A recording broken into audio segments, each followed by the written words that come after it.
안녕하세요. 대구부동산 사는 3월 27일 일일 브리핑으로 돌아왔습니다. 12.9억이 7.1억으로 혹은 5.55억으로 어느 아파트인지 아시겠나요? 세종시 아파트? 아니요. 대구 사례죠. 열정이 공포로 바뀌는 순간 함께 살펴보시죠. 바로 을지맨션을 가지고 와봤습니다. 최근래에 한 4일 전쯤에 한 일주일 정도 전이네요. 일주일 전쯤에 직거래로 신고된 건이 있었어요. 5억 5,500 한때 12억 9천까지 갔던 것이 무려 57%. 하지만 이것은 직거래였죠. 중개거래되는 가격을 살펴보니까 보점 대비 대략 한 44% 7억 1천으로. 그래서 제가 제목을 12.9억이 7.1억으로. 자, 이 차트를 보면 아주 흡사한 차트를 발견할 수 있을 거예요.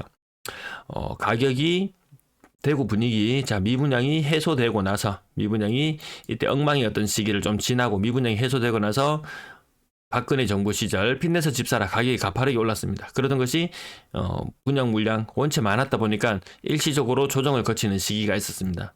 짧게 조정을 거치고 나서 재차 상승, 이제는 끝났겠거니 했더니 자, 코로나 시국에 다시 한번 재차 폭등.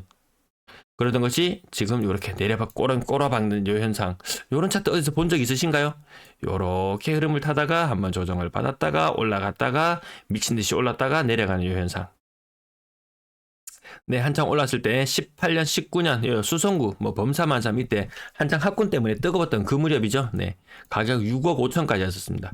2억 조금 넘던 가격이 3배를 올랐습니다. 이것만 해도 굉장하죠. 그러던 것이 얼마까지 올랐습니까? 가격이 12억 9천까지 갔습니다. 2억짜리가 12억 9천. 6배를 상승했습니다. 6배. 그러던 것이 근래에는 직거래건이긴 하지만 아무튼 5억 5천 5백까지. 차트 흡사한가요? 자, 대구 미분양이 해소되고 자산 가격이 이륙하기 시작합니다. 좀 많이 올랐었죠. 그러던 것이 조정을 받고 재차 상승.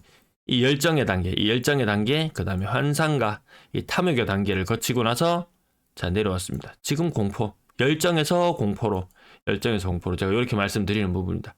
그래서 PF발 큰 위기가 온다든지 하면은 이거 무시할 수 없죠. 이 구간 무시할 수 없습니다. 하지만 이 구간 다 끝나가는 지점이다 치더라도 잡았다. 누군가는 이 고점에서 잡은 사람은 엄청 좌절할 수 있어요. 근데 이쯤에서 잡은 사람은 그렇게 좌절하지 않아도 됩니다. 차가운 제주 안 팔려요. 지금 요 단계죠. 안 팔려요 단계.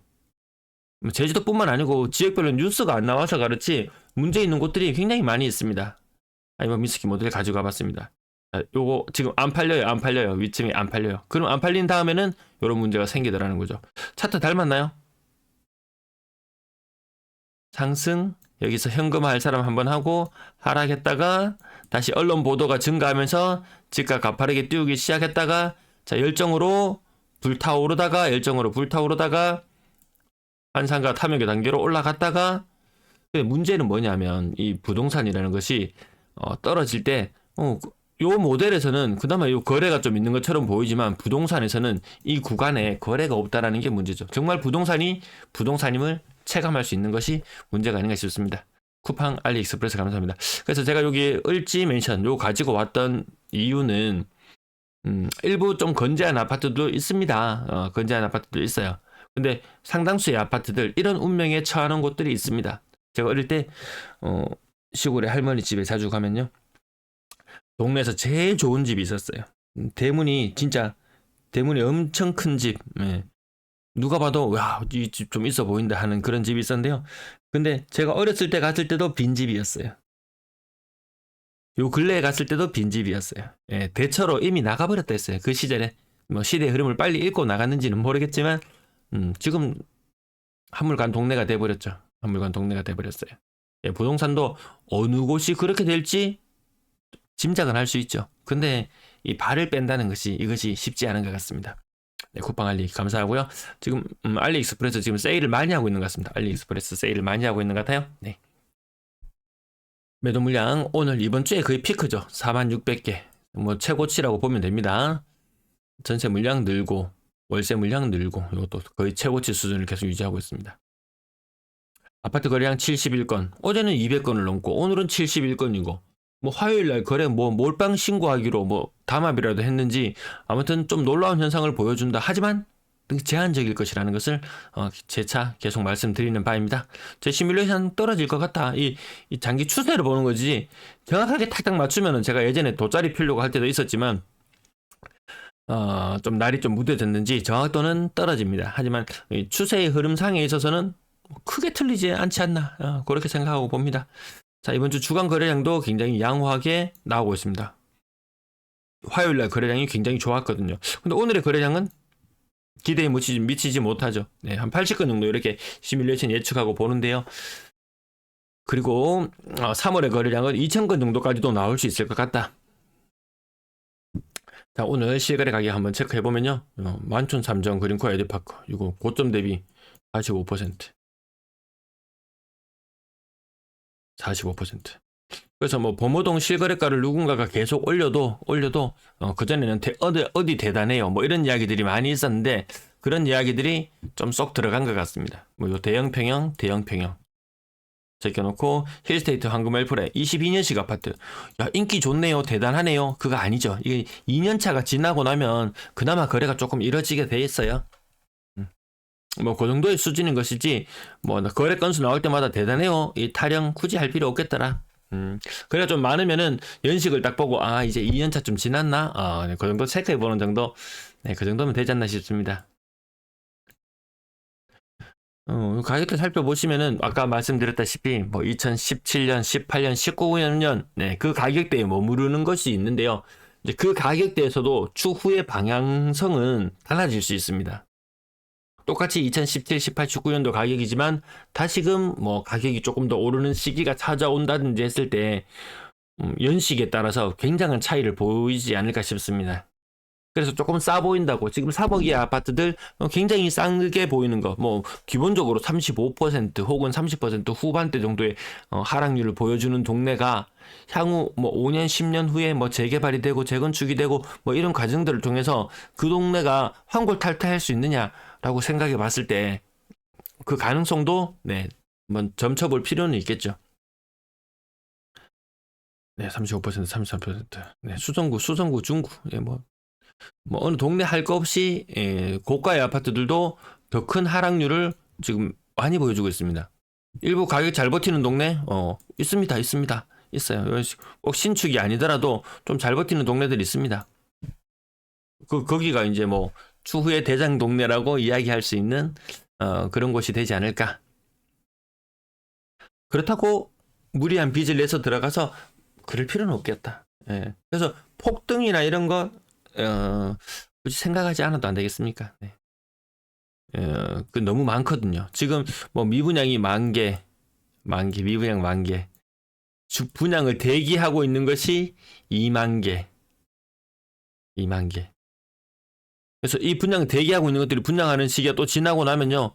또 그동안 숨죽이고 있던 것들이 또 무지하게 많습니다. 소규모 재건축이니 가로주택이니 줄 서서 기다리고 있어요.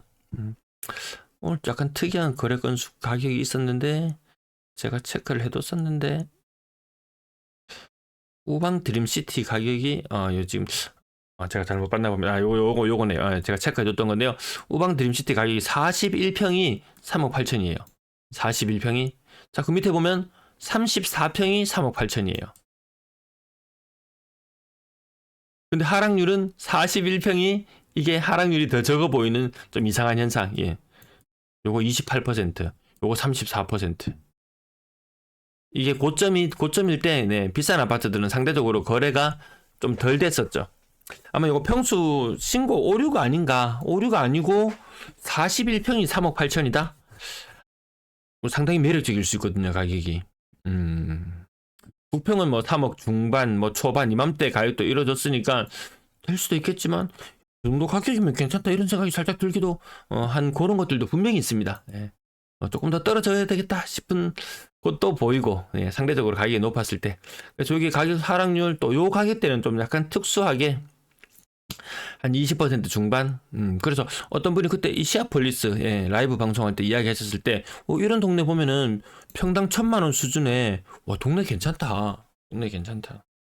그 동네 내에서 웬만하면 해결 다 되는 그런 동네들 괜찮은 곳들이 있잖아요. 지금 완전히 연식이 이제 오래되지도 않았거든요. 이게 이제 뭐 10년 차 정도 조금 되는데 10년 차에 이 가격이 그래서 제가 그렇게 방송을 한번 하니까 어떤 분이 댓글에 신축 6억짜리 구축 3.5억짜리 저라면 3.5억을 택할 것 같아요. 이런 말씀을 드렸는데 실제로 실거래가로 이어지는 것들도 보면 대다수의 사람들이 이것을 택하고 있습니다. 신축의 6억짜리를 택하는 거래량보다는 구축의 평당 1,000만 원 정도 하는 이런 것들을 택하는 비중이 굉장히 더 높더라. 상당히 어떻게 보면 합리적으로 바뀌었다고 이야기해야 되나요? 아니면 대출이 안 나오나요? 뭐 이런저런 이유는 있겠지만 내가 현찰 3.5억을 들고 있다. 그럼 저는 요거 택할까 싶어요. 왜냐하면 이게 폭등이나 이런 것들을 기대를 한다면은 3.5억에 대출 한 2.5억 땡기고 이렇게 해서 이걸 사면 폭등한다는 보장이 있다면 이런 이 기회비용들 있죠. 이거 그 대출 빌림으로 인해서 이렇게 발생하는 이 시간적인 손실이라든지 이런 것들까지 다 감안해 본다면은 차라리 저는 이게 더 나을 것 같습니다. 사람들도 지금 다 이걸 택하고 있습니다. 이 가격대의 거래량이 지금 가장 많거든요. 3억, 4억 요 정도. 요게 지금 젊은 층들이 새 집 살고 싶어 하죠. 좋은 집 살고 싶어 하죠. 당연한 겁니다. 하지만 뭐 돈으로 이게 선택할 수 있는 범위가 제한적인데요. 예. 뭐 대학 시험 쳐놓고 나서 가고 싶은 대학은 다 서울대 가고 싶겠죠. 다 의대 가고 의치학관수 다 가고 싶겠죠. 하지만 아니잖아요. 현실적으로 자기 성적에 맞춰서 가야 되는 그런 부분들이 생기는 것과 마찬가지로 주택의 선택에 있어서도 단순히 기대, 희망 이것과 현실과는 조금 차별화해 둘 필요가 있을 것 같습니다. 그래서 지금 실거주 장세다. 실거주 장세다. 그나마 1년에 8,000건 정도 하는 대구에 혼인하는 부부들. 그들이 선택할 수 있는 것은 이 가격대가 더 가깝다. 이 가격대가 더 접근하기에 더 용이하다. 나중에 내가 팔고 또 다른 곳으로 가려고 했을 때 6억에 대한 수요가 많을지 아니면 평당 1,000만 원 정도에 해당하는 아파트의 수요가 많을지 그 부분도 한번 생각해 볼 필요가 있지 않나 싶습니다. 한창 때 5억 4천까지 갔었는데요. 3억. 내 알고 있는 누군가 보니 제가 얼마 전에 아파트 말씀드렸던 가격과 이게 아주 비슷하네요. 예. 그래서 그 집 보러 갔다 온 분의 이야기를 들었을 때 뭐 가격은 매물은 3억 한 2천 정도에 올려놨는데 3억까지 조정해 준다고 했거든요.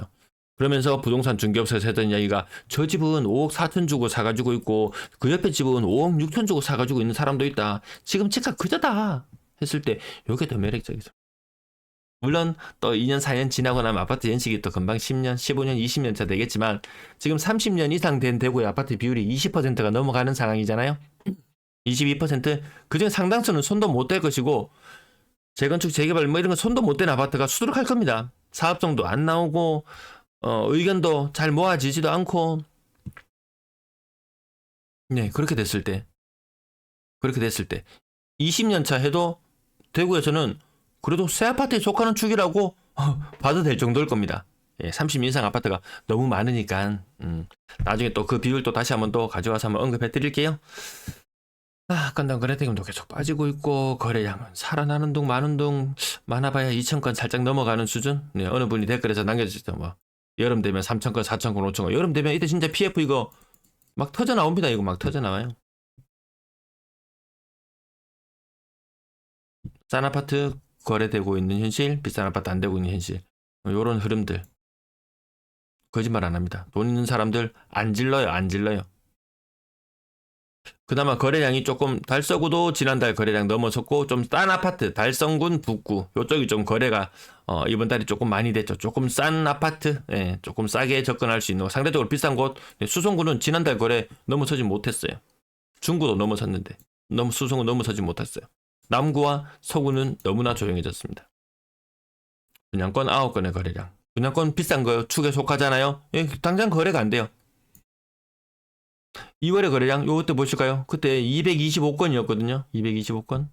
지금 추세가 지난달 여기 136건. 136건 정도 됐는데 그때랑 지금이랑 거래량은 조금 살아나는 것 같은데 분양권 거래량은 살아나고 있지 않아요. 비싼 건 손 못 댑니다. 그렇다고 어중간한 물건 요거 딱 투자해가지고 한 3억짜리 아파트 눈에 보이는데 요거 딱 투자해가지고 세입자 받고 나는 갭으로 조금 해서 한 1억 5천 정도 내 돈 들어가고 한 2억에 세입자 받고 돌리면 집값이 폭등하면 나는 많이 남길 것이다. 이게 남는 장사가 안 될 수도 있습니다. 폭등 안 하면 남는 장사 안 될 수도 있습니다. 폭등하려면 전세 살려고 들어온 사람 훨씬 더 많아져야 돼요. 불과 한 10년 전처럼 혼인하는 부부가 한 1.2만 쌍쯤 되고 지금은 0.8만 쌍. 안 되죠. 이게 훨씬 더 많은 숫자가 늘어나줘야 되는데 지금 인구 구조상 이거 안 됩니다. 2030 웬만하면 직장 좋고 뭐 하고 다 떠나잖아요. 자, 전세 거래 많지 않다는 부분까지 말씀드리고 전세 가격 계속 또 빠지고 있습니다. 이게 살아나고 있지 않습니다. 전세 가격 조금만 살아나면 언론에서 대처특필 하는데 언론에서 전세 이야기 좀 쏙 들어갔죠. 서울에 뭐 전세가 오른다는 이야기 한두 건 나오다가 둔촌주공, 네, 둔촌주공 어딘가요? 또 뭐 서울에 뭐 대단지 입주하는 아파트가 있고 하니까 전세 가격이 많이 떨어졌죠, 거기는. 네, 그런 뉴스들 한번 슬쩍 지나가고 맙니다. 그럼 전세 가격이 내려갔으니까 뭐 주변 또 전세 가격도 같이 끌어내리고 그러면 집값도 끌어내려오고 이런 얘기 안 하거든요. 월세 거래량은 2년 전보다는 많은 상태. 하지만 지금 늘어난 아파트 물량을 소화하기에는 거래량이 더 늘어나줘야지 올해 2만 건이 넘는 이 아파트 입주 물량들이 해결이 될 건데요. 아무튼 전체 임대 거래량 자체가 뭐 지금 이 모양입니다. 이 모양. 뒤늦게 신고되는 건들 때문에 좀 올라가긴 하겠지만 시원찮죠. 2월달, 3월달 갈수록 예년 평균의 흐름을 봤을 때는 2월, 3월 갈수록 좀 전세 거래가 좀 양호했었는데 받쳐주지 않는다는 부분까지 말씀드리면서 여기까지 마칠게요. 시청 감사합니다.